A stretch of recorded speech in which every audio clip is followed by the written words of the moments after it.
Hello बच्चों, चलिए प्रश्न को देखते हैं। प्रश्न है, ऐसी दो संख्याएं ज्ञात कीजिए जिनका योग 27 हो और गुणनफल 182 हो।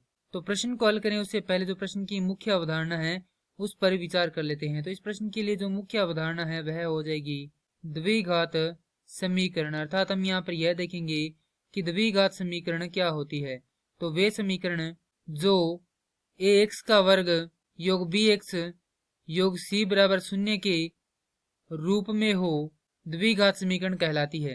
अब हमें दो संख्याएं ज्ञात करनी जिनका योग क्या हो 27 और गुणनफल क्या हो 182 हो। तो माना प्रथम संख्या कितनी है, मान लेते हैं x है। तो द्वितीय संख्या क्या हो जाएगी, द्वितीय संख्या बराबर हो जाएगी 27 घटाव x और दोनों का गुणनफल कितना है 182 है। तो यहाँ पर लिखेंगे संख्याओं का, पहले लिखेंगे प्रश्नानुसार संख्याओं का गुणनफल। तो संख्याओं का गुणनफल यहाँ से कितना हो जाएगा 182। तो यहाँ पर हल करेंगे x गुणा 27 घटाव x बराबर 182, क्योंकि संख्या यही है दोनों। तो हल करेंगे तो आएगा यहाँ से ऋणात्मक x का वर्ग योग 27x। अब 182 इसका क्या कर देंगे, इधर पक्षांतरण कर देंगे। तो ये होगा ऋणात्मक 182 बराबर 0। अब ऋणात्मक चिन्ह से गुना करेंगे तो ये धनात्मक हो जाएगा, ये ऋणात्मक हो जाएगा और ये क्या हो जाएगा, धनात्मक हो जाएगा।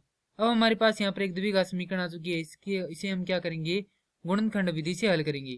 तो जैसा कि हम जानते हैं गुणनखंड विधि के अंतर्गत है ये जो मध्य वाली संख्या है उसके ऐसे टुकड़े किए जाते हैं कि जिनका गुणनफल क्या हो, इन दोनों संख्याओं के गुणनफल के बराबर हो और योग क्या आ जाए, दोबारा से मध्य वाली संख्या ही प्राप्त हो जाए। तो यहाँ पर प्रथम और अंतिम संख्या गुणनफल कितना 182 है। तो 27 का हमें ऐसे टुकड़े करने हैं कि जिनका गुणनफल क्या हो 182 हो। तो यहाँ से हल करेंगे तो हमारे पास आएगा x का वर्ग घटाव 13x घटाव 14x योग 182 बराबर 0। यहाँ से देखें तो x उभयनिष्ठ है तो यहाँ पर अंदर बचेगा x घटाव 13, यहाँ पर 14 उभयनिष्ठ है तो अंदर बचेगा x घटाव 13 बराबर 0। तो x घटाव 13 गुणा में x घटाव 14।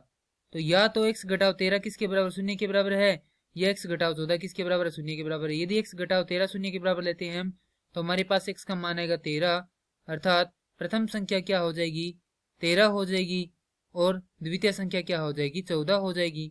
उसी प्रकार यदि हम x बराबर कितना लेते हैं 14 लेते हैं, माफ कीजिए x घटाव 14 बराबर 0 लेते हैं तो हमारे पास कितना आएगा x बराबर 14 आ जाएगा।